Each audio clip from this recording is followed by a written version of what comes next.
गौर तलब रेडियो।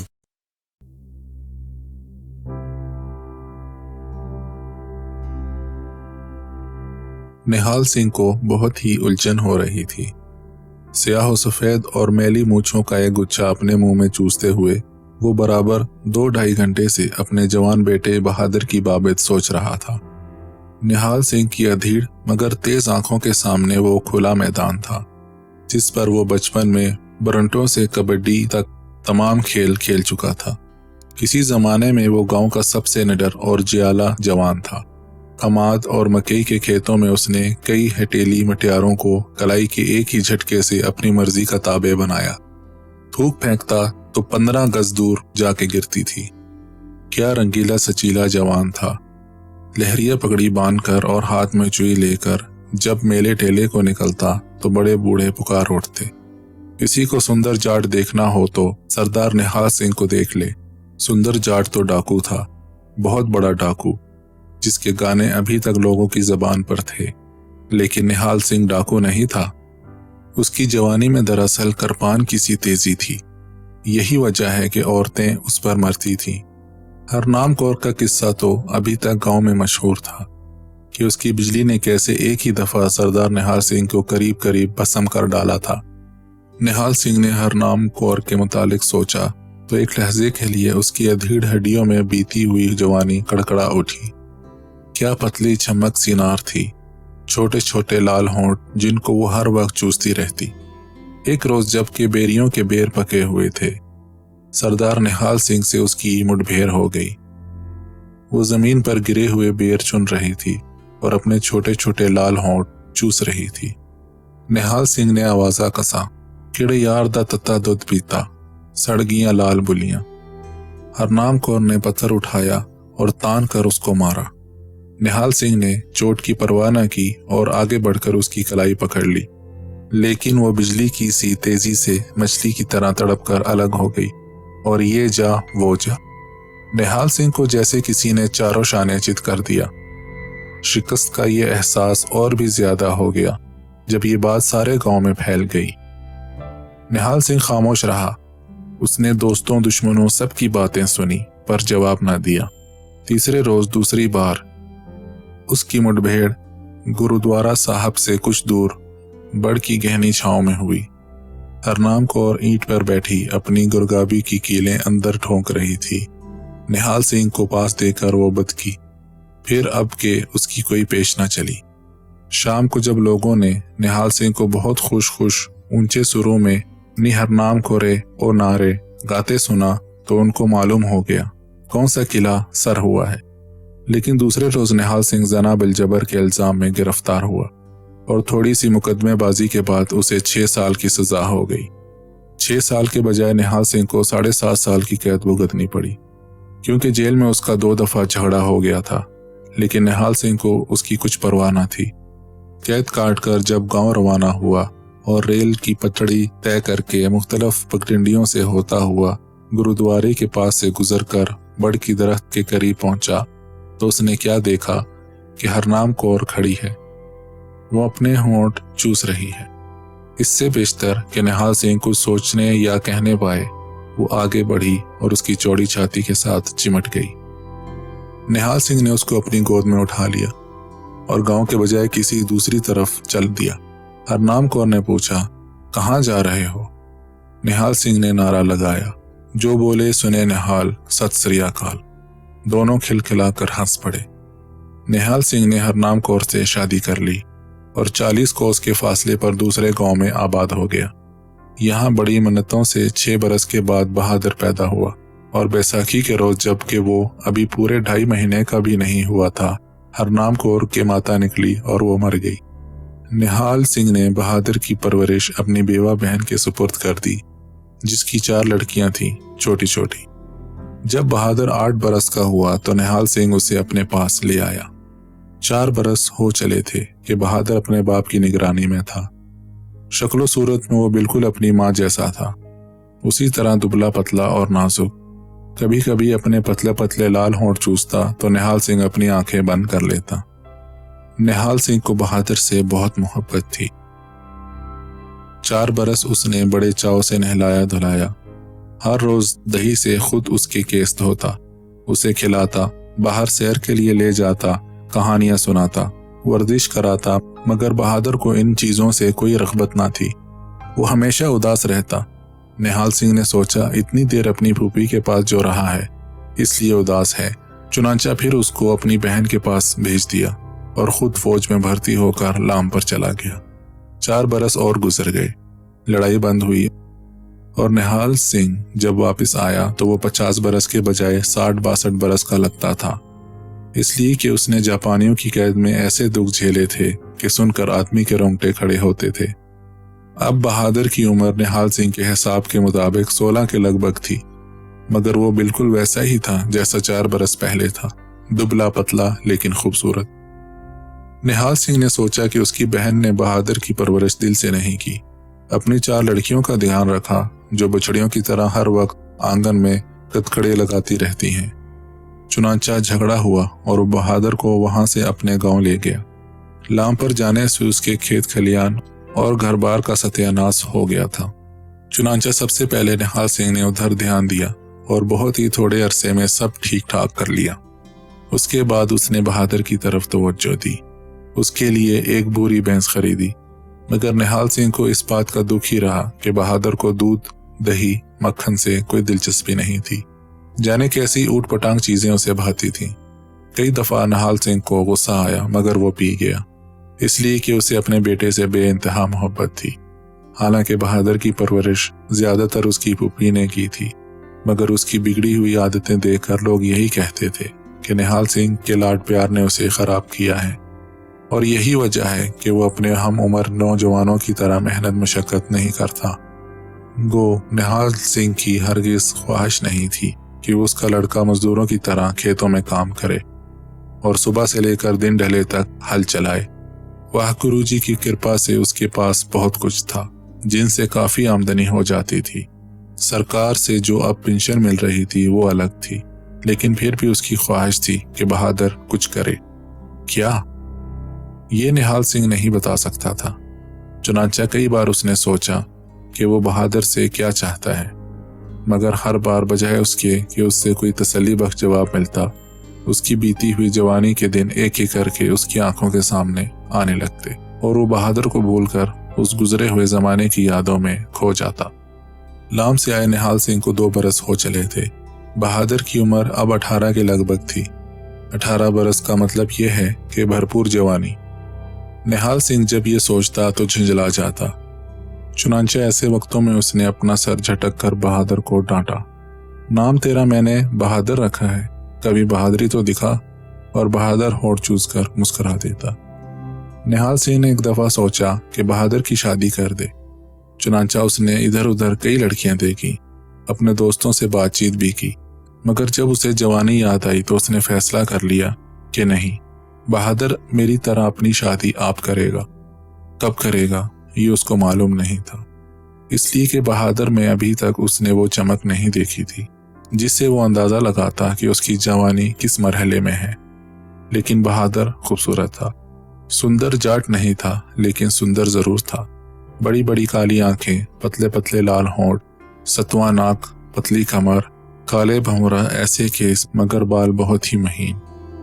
गांव की जवान लड़कियां दूर से उसे घूर घूर कर देखती, आपस में कानाफूसी करती, मगर वो उनकी तरफ ध्यान ना देता।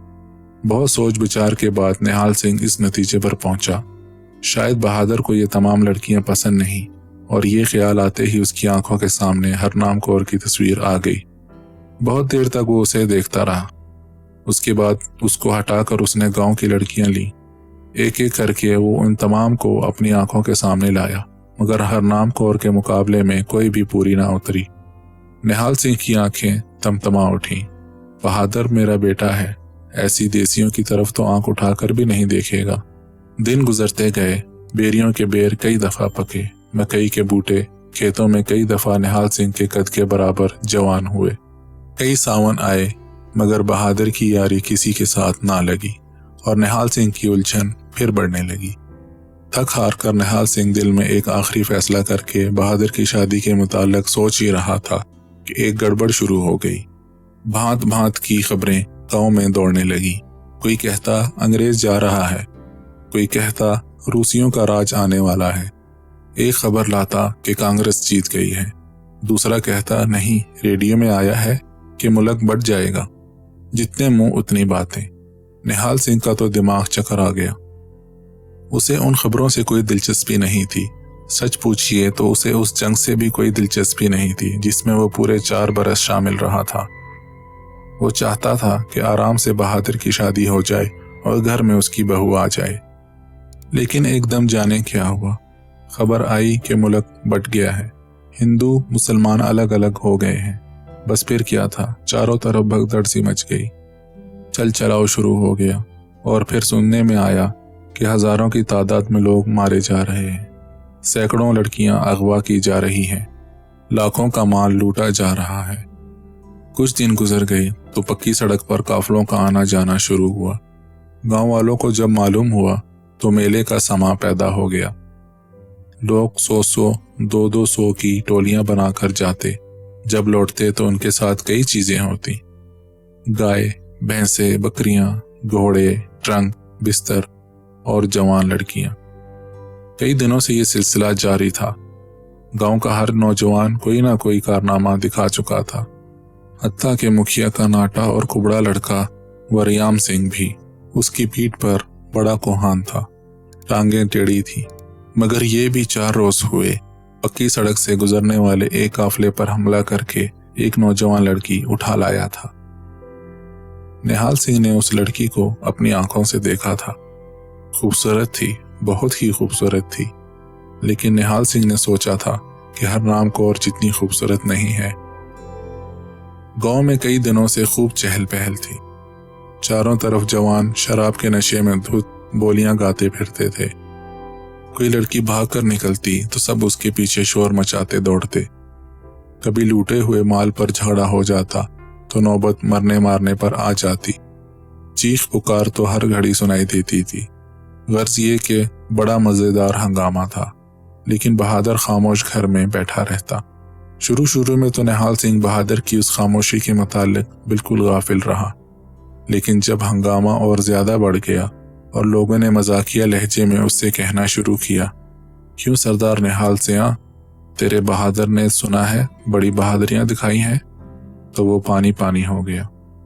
चौपाल पर एक शाम को यरखान के मारे हुए हलवाई बश्तीर ने 2 दिन की फेंकी और निहाल सिंह से कहा, 2 तो मेरा गंडा सिंह लाया है, 1 मैं लाया हूँ, बंद बोतल सी। और ये कहते हुए बश्तीर ने जबान से पटाखे की आवाज पैदा की, जैसे बोतल में से काक उड़ता है। नसीबों वाला ही खोलता है ऐसी बंद बोतलें, सरदार निहाल सिंह। निहाल सिंह का जी जल गया। क्या था बश्तीर और क्या था गंडा सिंह, एक यरखान का मारा हुआ, दूसरा तबदक का। मगर जब निहाल सिंह ने ठंडे दिल से सोचा तो उसको बहुत दुख हुआ, क्योंकि जो कुछ बशीतर ने कहा हकीकत थी। बशीतर उसका लड़का गंडा सिंह कैसे भी थे, मगर 3 जवान लड़कियां उनके घर में वाकई मौजूद थीं। और चूंकि बशीतर का घर उसके पड़ोस में था, इसलिए कई दिनों से निहाल सिंह इन तीनों लड़कियों के मुसलसल रोने की आवाज सुन रहा था। गुरुद्वारे के पास एक रोज 2 जवान बातें कर रहे थे और हंस रहे थे। निहाल सिंह के बारे में तो बड़ी बातें मशहूर हैं। अरे छोड़, बहादुर तो चूड़ियां पहनकर घर में बैठा है। निहाल सिंह से अब ना रहा गया। घर पहुंचकर उसने बहादुर को बहुत गैरत दिलाई और कहा, तूने सुना लोग क्या कहते फिरते हैं, चूड़ियां पहनकर घर में बैठा है तू? कसम वाहे गुरुजी की, तेरी उम्र का था तो सैकड़ों लड़कियां मेरे इन टांगों। निहाल सिंह एकदम खामोश हो गया, क्योंकि शर्म के मारे बहादुर का चेहरा लाल हो गया था। बाहर निकलकर वो देर तक सोचता चला गया और सोचता सोचता कुएं की मुंडेर पर बैठ गया। उसकी अधेड़ मगर तेज आंखों के सामने वो खुला मैदान था, जिस पर बरंटों से लेकर कबड्डी तक तमाम खेल खेल चुका था। बहुत देर तक निहाल सिंह इस नतीजे पर पहुंचा कि बहादुर शर्मीला है और ये शर्मीलापन इसमें गलत परवरिश की वजह से पैदा हुआ है। चुनांचा उसने दिल ही दिल में अपनी बहन को बहुत गालियां दी और फैसला किया कि बहादुर के शर्मीलेपन को किसी न किसी तरह तोड़ा जाए। और उसके लिए निहाल सिंह के जहन में एक ही तरकीब आई। खबर आई कि रात को कच्ची सड़क पर से एक काफिला गुजरने वाला है। अंधेरी रात थी जब गांव से एक टोली उस काफिले पर हमला करने के लिए निकली, तो निहाल सिंह भी डाठा बांधकर उनके साथ हो लिया। हमला हुआ काफले वाले नहते थे। फिर भी थोड़ी सी झपट हुई, लेकिन फौरन ही काफले वाले इधर उधर भागने लगे। हमला करने वाली टोली ने उस अफरा तफरी से फायदा उठाया और लूट मार शुरू कर दी। लेकिन निहाल सिंह को मालो दौलत की ख्वाहिश नहीं थी, वो किसी और ही चीज की ताक में था। सख्त अंधेरा था। गांव वालों ने मशालें रोशन की थी, मगर भाग दौड़ और लूट खसूट में बहुत सी बुझ गई थी। निहाल सिंह ने अंधेरे में कई औरतों के साए दौड़ते देखे, मगर फैसला न कर सका कि इनमें से किस पर हाथ डाले। जब काफी देर हो गई और लोगों की चीखों पुकार मध्यम पड़ने लगी, तो निहाल सिंह ने बेचैनी के आलम में इधर उधर दौड़ना शुरू किया। एकदम तेजी से एक साया बगल में गदड़ी दबाए उसके सामने से गुजरा। निहाल सिंह ने उसका ताक़ुब किया। जब पास पहुंचा तो उसने देखा कि लड़की है और जवान। निहाल सिंह ने फौरन अपने गाड़े की चादर निकाली और उस पर जाल की तरह फेंकी। वो फंस गई। निहाल सिंह ने उसे कांधों पर उठा लिया और एक ऐसे रास्ते से घर का रुख किया कि उसे कोई देख ना ले। मगर घर पहुंचा तो बत्ती गुल थी। बहादुर अंदर कोठरी में सो रहा था। निहाल सिंह ने उसे जगाना मुनासिब ख्याल न किया। कबाड़ खोला, चादर में से लड़की निकालकर अंदर धकेल दिया, बाहर से कुंडी चढ़ा दी। फिर जोर जोर से कबाड़ पीटे ताकि बहादुर जाग पड़े। जब निहाल सिंह ने मकान के बाहर खटिया बिछाई और बहादुर और उस लड़की की मुठभेड़ की कपकपाहट पैदा करने वाली बातें सोचने के लिए लेटने लगा, तो उसने देखा कि बहादुर की कोठड़ी के रोशनदानों में दिए की रोशनी टिमटिमा रही है। निहाल सिंह उछल पड़ा और एक लहजे के लिए महसूस किया कि वो जवान है, कमात के खेतों में जाकर उसको कलाई से पकड़ने वाला नौजवान। सारी रात निहाल सिंह जागता रहा और तरह तरह की बातें सोचता रहा। जब सुबह मुर्ग बोलने लगे तो वो उठकर कोठड़ी में जाने लगा, मगर ड्योढ़ी से लौट आया। उसने सोचा कि दोनों थक कर सो चुके होंगे और हो सकता है। निहाल सिंह के बदन पर झुरझुरी सी दौड़ गई और वो खाट पर बैठकर मूंछों के बाल मुंह में डालकर चूसने और मुस्कुराने लगा। जब दिन चढ़ गया और धूप निकल आई तो उसने अंदर जाकर कुंडी खोली। सटर पटर की आवाजें सी आईं। कबाड़ खोले तो उसने देखा कि लड़की चारपाई पर केसरी दुपट्टा ओढ़े बैठी है। पीठ उसकी तरफ थी, जिस पर यह मोटी काली चुटिया सांप की तरह लटक रही थी। जब निहाल सिंह ने कोठरी के अंदर कदम रखा तो लड़की ने पांव ऊपर उठा लिए और सिमट कर बैठ गई। ताक में दिया अभी तक जल रहा था। निहाल सिंह ने फूंक मारकर उसे बुझाया और दफतन उसे बहादुर का ख्याल आया। बहादुर कहाँ है? उसने कोठड़ी में इधर उधर नजर दौड़ाई, मगर वो कहीं नजर न आया। 2 कदम आगे बढ़कर उसने लड़की से पूछा, बहादुर कहाँ है? लड़की ने कोई जवाब न दिया। एकदम सटर पटर सी हुई और चारपाई के नीचे से एक और लड़की निकली। निहाल सिंह हक्का बक्का रह गया। उसकी हैरतज़दा आंखों ने देखा कि जो लड़की चारपाई के नीचे से निकलकर बिजली की सी तेजी के साथ बाहर दौड़ गई थी, उसकी दाढ़ी थी, मुंडी हुई दाढ़ी। निहाल सिंह चारपाई की तरफ बढ़ा। लड़की जो उस पर बैठी थी और ज्यादा सिमट गई, मगर निहाल सिंह ने हाथ के एक झटके से उसका मुंह अपनी तरफ किया। एक चीख निहाल सिंह के हल्क से निकली और वो 2 कदम पीछे हट गया। हरनाम कौर, जनाना लिबास, सीधी मांग, काली चुटिया और बहादुर होंठ भी चूस रहा था।